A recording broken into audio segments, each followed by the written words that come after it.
골로새서 강의 네 번째 시간입니다. 골로새서 1장 13절, 14절 같이 읽겠습니다.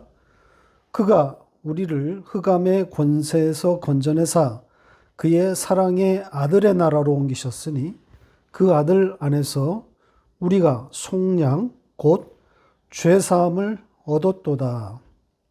아멘. 문장의 구성상 지난주에 이어지고는 있지만 내용에 있어서는 지난주와 직접 연결되어 있지는 않습니다.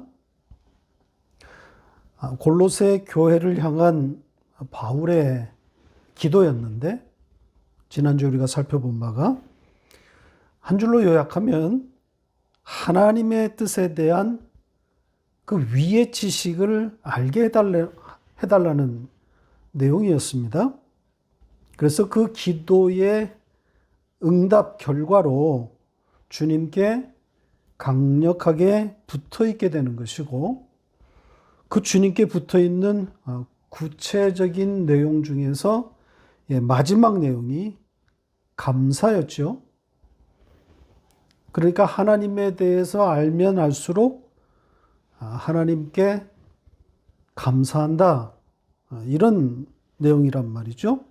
자, 여기까지가 지난주에 바울 사도의 이 골로새 교회를 향한 기도와 관련된 내용이었는데요. 이어서 바울 사도는 복음의 핵심되는 내용을 자세하게 정리하고 있습니다. 자, 그 내용이 분량도 많지만 또 가벼운 주제가 아니라서 여러 시간에 나누어 차례대로 다루도록 하겠습니다. 오늘은 13절과 14절의 내용을 살펴보겠습니다. 13절은 감사의 대상이 되시는 하늘 아버지에 대한 내용입니다. 12절이 하나님께 감사한다는 내용이었잖아요. 이제 13절에서는 그 아버지가 어떤 일을 하셨는가, 자, 이것에 대한 이야기입니다. 두 가지를 소개하고 있는데요. 하나는 그 아버지가 우리를 흑암의 권세에서 건져내셨다, 이런 내용이고, 또 하나는 우리를 그의 아들의 나라로 옮기셨다는 내용입니다. 자, 이 내용을 자세히 살펴보겠습니다. 먼저 우리를 흑암의 권세에서 건져냈다는 내용부터 보겠습니다. 흑암의 권세, 어둠의 권세라는 거죠. 그러니까 어둠이 갖고 있는 힘, 이런 뜻입니다. 그러니까 누가 가진 힘이라는 겁니까? 예, 마귀겠죠. 마귀가 가진 힘을 말하고 있는 겁니다. 자, 그런데 마귀가 가진 이 권세, 이 힘이 어디로부터 왔는가? 자, 이런 질문 해보신 적, 이런 생각 해보신 적 있습니까? 결론부터 말하면 하나님으로부터 온 겁니다. 자, 그 이야기를 좀 풀어가 보겠습니다. 권세로 번역된 이 단어가 가장 많이 등장하는 것이 요한계시록인데요. 이 단어가 마귀에게 사용될 때마다 주었다, 받았다, 이런 동사와 함께 등장한단 말이죠. 한 문장만 보고 갈까요? 자, 요한계시록 6장 7절로 8절입니다. 같이 읽겠습니다. 넷째 인을 떼실 때에 내가 넷째 생물의 음성을 들으니 말하되 오라 하기로 내가 보매 청황색 말이 나오는데 그 탄 자의 이름은 사망이니 음부가 그 뒤를 따르더라. 그들이 땅 4분의 1의 권세를 얻어 검과 흉년과 사망과 땅의 짐승들로서 죽이더라. 7인 중에서 넷째 인을 시작될 때 일어난 일을 적은 내용인데요. 이 청황색 말을 탄 이 죽음이라는 사망이라는 이름을 가진 자가 땅 4분의 1의 권세를 얻었다. 이렇게 말하고 있지 않습니까? 그러니까 여기에 지금 죽음이란 이름을 가진 자는 당연히 마귀인데 그가 스스로 가진 권세가 아니라 얻었다, 받았다, 받은 권세다. 이렇게 기록되어 있습니다. 자, 그 권세, 그 힘을 준 자가 있다는 거죠. 그럼 마귀에게 그 권세를 누가 주었다는 겁니까? 한 분밖에 없겠죠. 하나님밖에 없습니다. 하나님이 준 거란 말이죠. 자, 우리로서는 잘 이해가 안 되는 주제이긴 합니다. 하나님이 마귀에게 세상의 권세를 넘겨주었다? 심지어 당신의 백성을 그들의 손에 넘겨주었다? 이해가 잘 되지 않아요.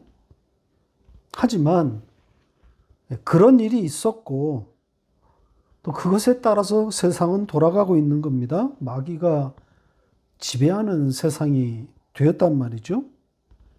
마귀는 그 막강한 힘을 가지고 하나님의 백성들에게 접근해서 미혹하고 있습니다. 하나님을 못 믿게 하는 거죠. 네가 하나님이야. 너를 섬기면서 사는 것이 행복이지. 이렇게 속이고 있단 말입니다. 세상의 부귀영화와 만사 형통을 말하면서 말입니다. 뱀이 아담에게 했던 그 말 그대로 우리에게도 속삭이고 있습니다. 넌 이제부터 스스로 선악을 분별할 수 있는 하나님이 되는 거야. 그런데 이 형편없는 거짓말에 우리가 넘어간단 말이죠. 바로 넘어갑니다. 왜요? 전적으로 부패한 우리의 본성 때문입니다. 첫째 아담 안에서 타락한 인간은 자기를 하나님으로 섬기고 있습니다.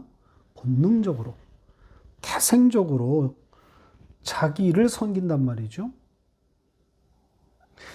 성령이 교회에게 하시는 말씀이 들릴 때는 이런 자기 섬김의 이 우상 숭배를 깨닫고 돌이키게 되는데 그것도 잠시이고 마귀가 세상을 보여주면서 꼬드기면 곧바로 우상 숭배로 돌아선단 말이죠. 그래서 바울 사도가 에베소서 2장 1절에 죄와 허물로 죽는 너희 이렇게 표현한 것 아닙니까? 현재 시제를 써서 매번 반복해서 죽는 너희라고 표현했단 말입니다.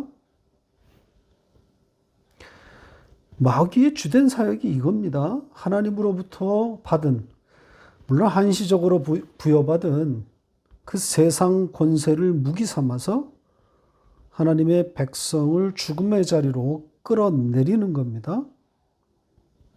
그러니까 하나님이 마귀에게 세상 권세를 준 이유가 바로 이겁니다. 그 힘 가지고 뭐 하라는 거겠어요? 내 백성 죽여라. 미혹해서 죽음의 자리로 끌어내리라고 힘을 준 거란 말이죠. 마귀와 관련해서 하나님의 계획과 의도에 대해 조금 더 이야기를 진전시켜 보겠습니다. 조금 전에도 말씀드렸다시피 마귀에게 세상을 넘겨준 하나님의 행위가 우리로서는 잘 이해되지 않습니다. 왜냐하면 마귀가 그것을 가지고 하나님의 백성을 찾아다니면서 미혹하기 때문이란 말이죠. 모순처럼 보입니다. 자, 이해를 돕기 위해서 선악과 이야기를 좀 해보죠. 하나님이 선악과를 만들어서 인간 앞에 내놓은 이유가 뭡니까? 그리고 아담이 선악과를 따먹을 것을 하나님이 미리 아셨을까요? 아니면 모르셨을까요? 그걸 모르고 만들어 놓은 걸까요? 당신이 직접 빚어서 창조한 아담이니까 설마 당신의 명을 어기고 따먹지는 않을 것이다. 이런 생각을 하고 선악과를 만든 걸까요? 이거 확인하고 싶어서? 이런 거라면 하나님은 자격이 없는 거죠.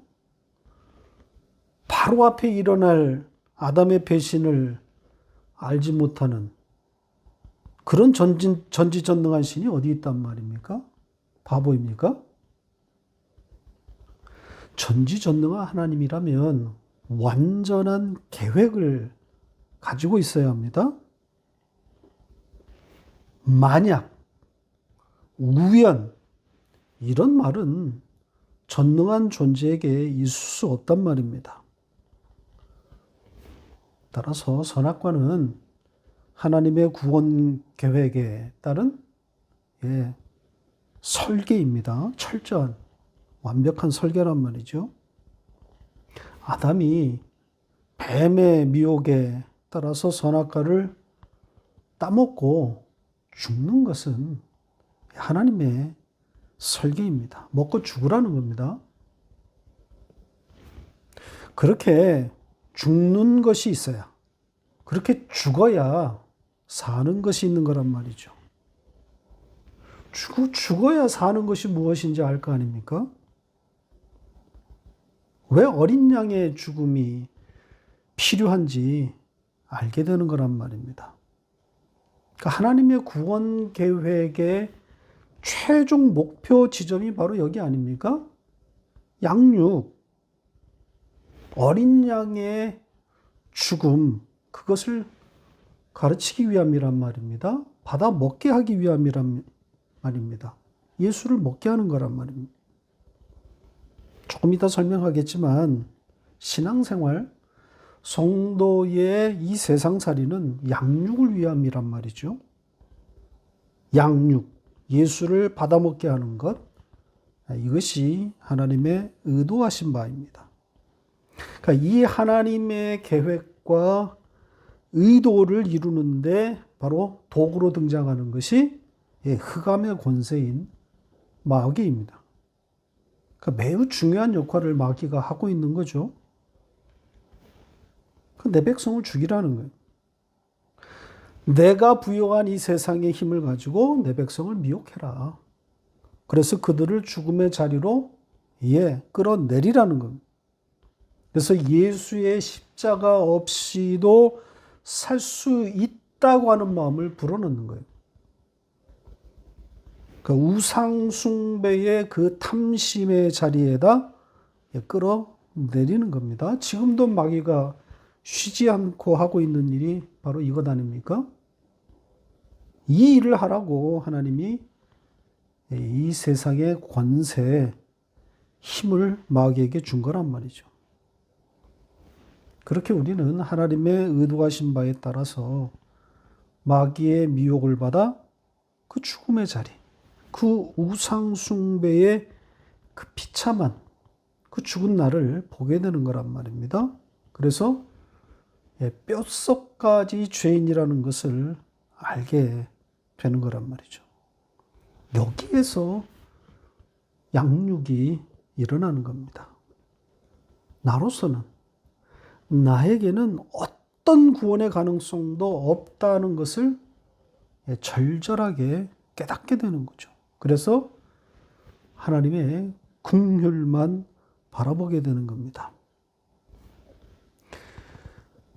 자, 첫째 아담에게 속해서 죽은 우리의 현실을 사도 바울은 이렇게 표현했습니다.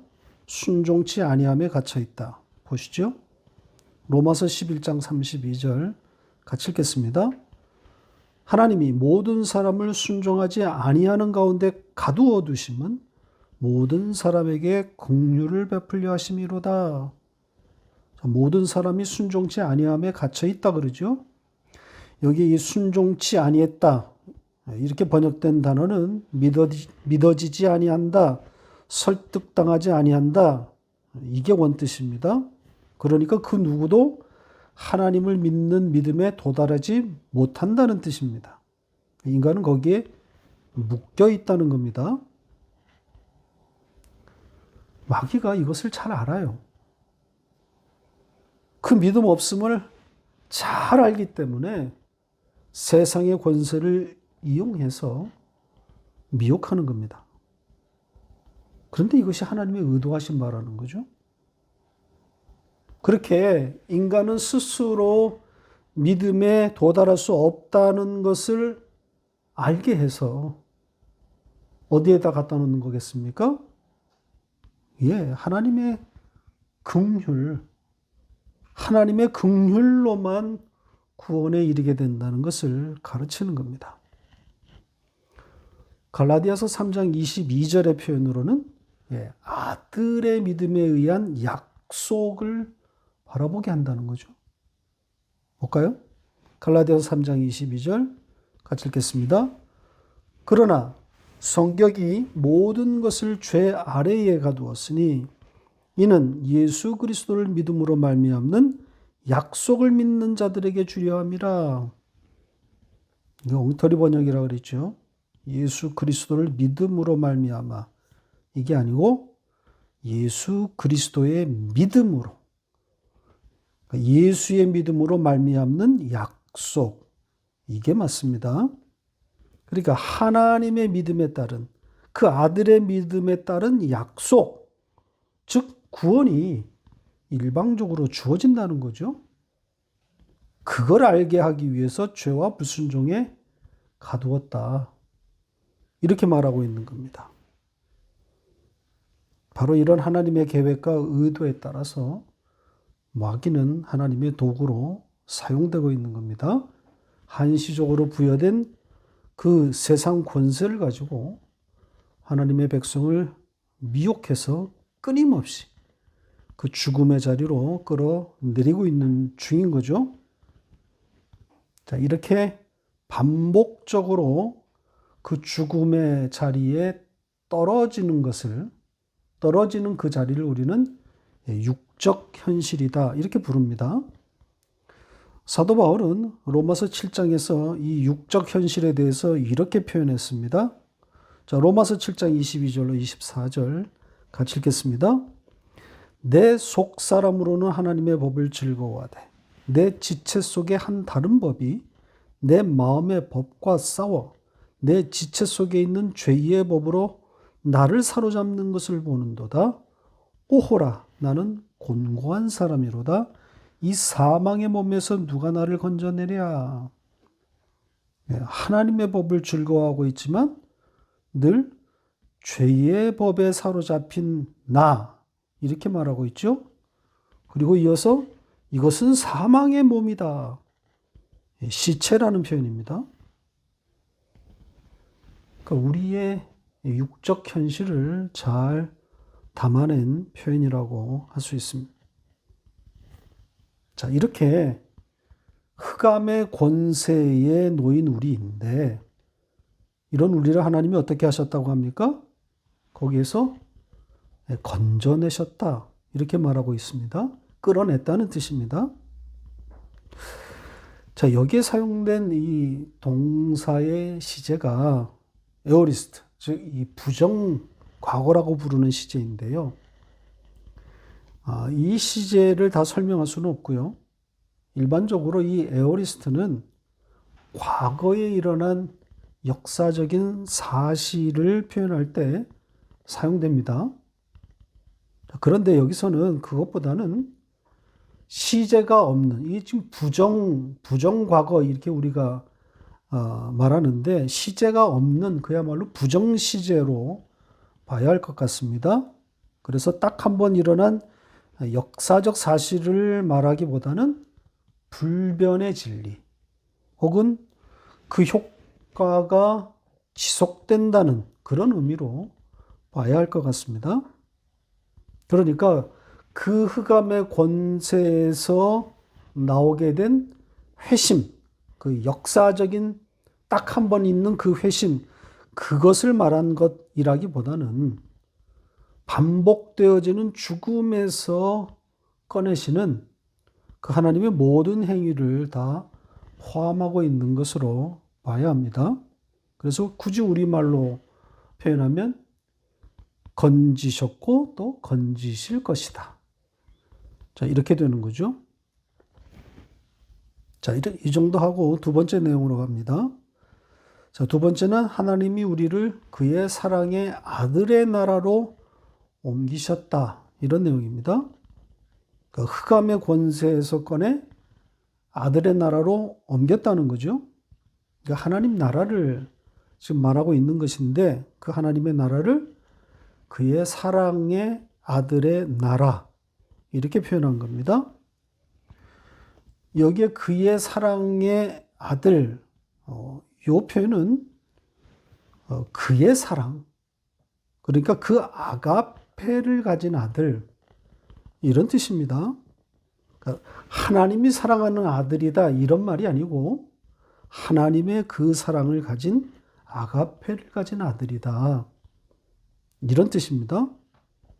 그러니까 아버지의 사랑을 가진 자라는 거죠. 그러니까 그 이전에 바울이 썼던 그 표현과 똑같은 표현입니다. 그 아가페를 가진 자들. 자, 그 사랑을 가진 그 아들 누구겠습니까? 여기선 예수 그리스도인 거죠. 그러니까 예수 그리스도의 나라가 되는 겁니다. 그러니까 예수 그리스도의 나라, 아들의 나라. 이 표현은 흔한 표현은 아닙니다. 보통 하늘나라, 하나님 나라가 일반적인데 여기서는 아들의 나라. 이런 표현이 사용된 겁니다. 물론 하나님 나라에 대한 다른 표현입니다. 그 아가페를 가진 아들이 통치한다. 이런 의미를 살린 표현입니다. 자, 그리고 여기서 주의 깊게 살펴볼 또 다른 단어는 옮겼다. 옮겼다라고 번역된 단어, 이 단어입니다. 그 아들의 나라로 우리를 옮겼다. 자, 이렇게 말하고 있는데 이 단어를 보면 단순히 옮겼다는 말이 아닙니다. 이 동사가 히스테미에서 온 단어거든요. 히스테미, 서다, 똑바로 서다 이런 뜻 아닙니까? 거기에 전치사 메타가 붙은 거니까 함께 서다, 함께 똑바로 서다 이런 뜻입니다. 따라서 하나님이 우리를 흑암의 권세에서 꺼내어 그 아들의 나라, 그 아들의 통치, 그 통치 안으로 예수 그리스도와 함께 혹은 그 하나님의 백성들과 함께 똑바로 세웠다. 이런 내용이 되는 겁니다. 자, 그 정도 하고 다음 절로 넘어갑니다. 24절은 13절에 종속된 문장입니다. 그러니까 그 아들, 그 앞에 나오는 그 아들, 예수 그리스도를 수식하는 내용입니다. 그래서 그 아들 안에서 우리가 가진 것 두 가지를 말하고 있습니다. 자, 첫째는 속량이라고 했습니다. 속량, 사전적인 뜻은 값을 지불하여 풀어주다. 이렇게 되어 있습니다. 특히 돈을 주고 되산다는 의미로 많이 사용되는 단어입니다. 이 속량, 성경에 아주 중요한 개념입니다. 성경 전체를 관통하는 개념이기도 한 거죠. 이 속량이란 단어와 쌍을 이루고 있는 단어 뭐겠습니까? 값. 바로 담보물이 되는 거죠. 지불하는 값. 이런 의미를 담고 있는 담보물입니다. 그러니까 지금 우리가 가진 이 속량이란 이 단어 속에는 이 담보물이 지불되었다는 그런 의미가 들어가 있는 건데 그 담보물이 누구겠습니까? 지금 그 아들 안에서의 속량이라고 이 문장이 적어 놓았으니까 당연히 그 지불된 담보물은 예수가 되는 거겠죠? 성경 전체가 바로 이 담보물 이야기 아니겠습니까? 우리가 창세기, 출애굽기 그리고 레위기까지 보아왔는데 확인하지 않았습니까? 전부 담보물 이야기란 말입니다. 담보물이신 그 예수가 지불되고 그리고 우리는 살아나는 그런 이야기였단 말이죠. 자, 그 많은 이야기 중에 한 가지만 좀 보겠습니다. 창세기 23장 7절로 9절 같이 읽겠습니다. 아브라함이 일어나 그 땅 주민 헷 족속을 향하여 몸을 굽히고 그들에게 말하여 이르되 나로 나의 죽은 자를 내 앞에서 내어다가 장사하게 하는 일이 당신들의 뜻일진데 내 말을 듣고 나를 위하여 소알의 아들 에브론에게 구하여 그가 그의 밭머리에 있는 그의 막벨라 굴을 내게 주도록 하되 충분한 대가를 받고 그 굴을 내게 주어 당신들 중에서 매장할 소유지가 되게 하기를 원하노라. 이 사라의 죽음과 그의 장래에 대한 내용인데요. 아브라함이 이 사라의 매장지로 헤브론의 한 땅을 지명하는데 그 땅 매입과 관련해서 실랑이가 벌어지게 되는 이야기입니다. 그러니까 땅 주인인 이 에브론, 이 사람은 그냥 주겠다고 하는데 아브라함은 기어코 값을 지불해야 되겠다는 겁니다. 자, 이 이야기가 담고 있는 속뜻이 무엇이겠습니까? 아브라함의 신사도? 아브라함의 넓은 마음? 그런 이야기겠습니까? 아니죠. 복음을 담고 있는 겁니다. 사라가 묻히는 그곳, 바로 그 무덤, 이게 뭘 상징하는 거겠어요? 하나님 나라인 거죠. 그러니까 구원을 지금 담고 있는 거란 말입니다. 그래서 그 땅은 반드시 값이 지불되어야 하는 겁니다. 담보물이신 예수가 반드시 지불되어야 하는 거란 말입니다. 그러니까 예수의 희생으로만 하나님 나라에 입성할 수 있기 때문입니다. 이 담보물의 또 다른 표현이 희생제물인데 그 이야기를 조금 하죠. 신약성경에 딱 2번 등장했는데 사도행전에 한 번, 그리고 에베소서에 한 번 사용되었습니다. 에베소서 5장 2절 같이 읽겠습니다. 그리스도께서 너희를 사랑하신 것 같이 너희도 사랑 가운데서 행하라. 그는 우리를 위하여 자신을 버리사 향기로운 제물과 희생제물로 하나님께 드리셨느니라. 이거 오역투성이죠. 사랑 안에서 행하라.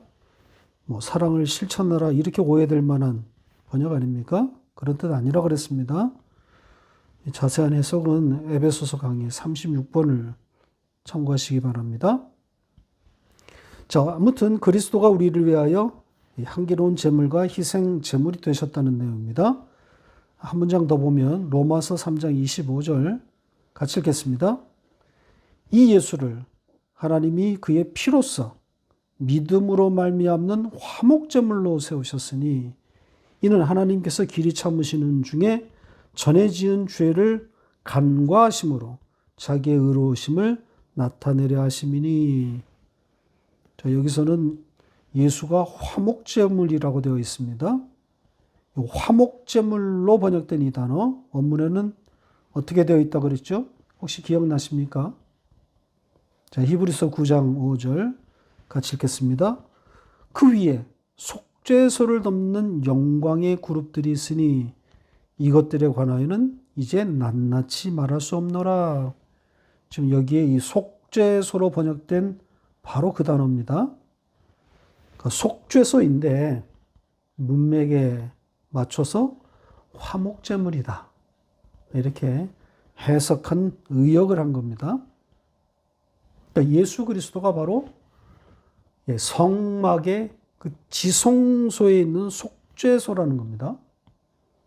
그 법궤를 덮고 있는 그 속죄소. 그게 예수 그리스도라는 거예요.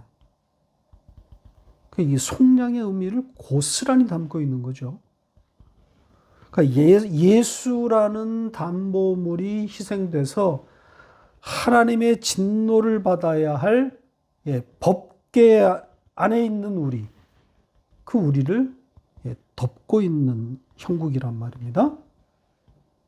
속량의 그림인 거죠. 성경은 온통 속량 이야기입니다. 둘째는 죄사함이라고 했습니다. 원문대로 하면 그 죄들의 사라짐, 이런 뜻입니다. 자, 앞에 있는 속량과 어떻게 연결되는 걸까요? 우리 성경은 속량 곧 죄사함, 이렇게 번역했는데 옳은 번역이 아닙니다. 속량과 죄사함이 같은 말은 아니잖아요. 그러니까 속량에 따른 결과가 죄의 사라짐 아니겠습니까?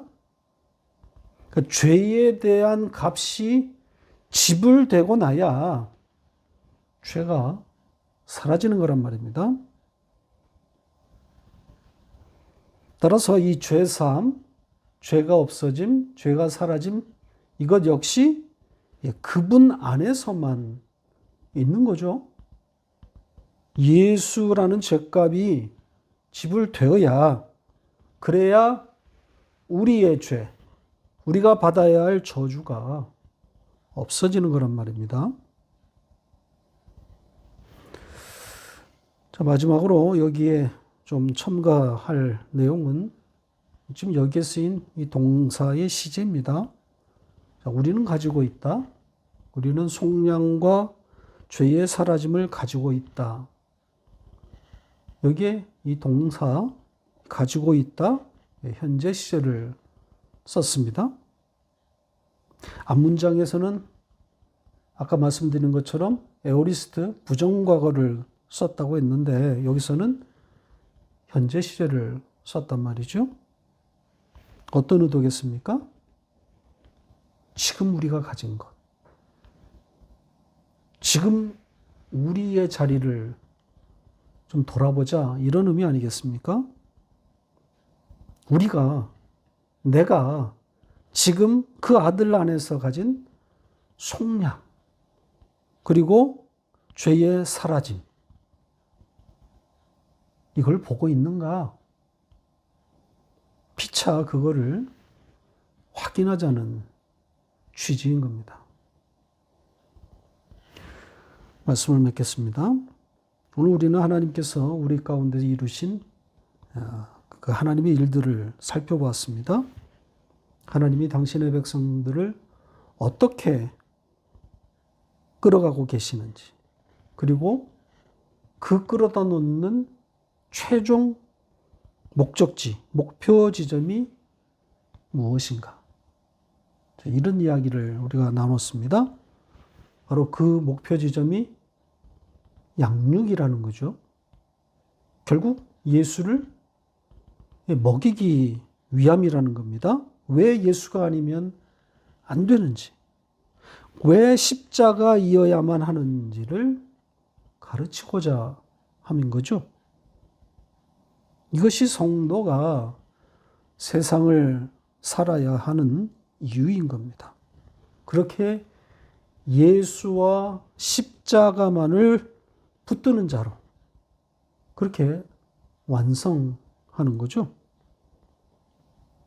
그 완성을 향해서 하나님은 열심히 일하고 계시는 것이고, 우리는 그 하나님의 열심에 따라 비록 힘겹지만 그 완성의 자리로 끌려가고 있는 겁니다. 그렇게 완성되어 하나님의 품에 안기는 그날을 함께 바라봅니다.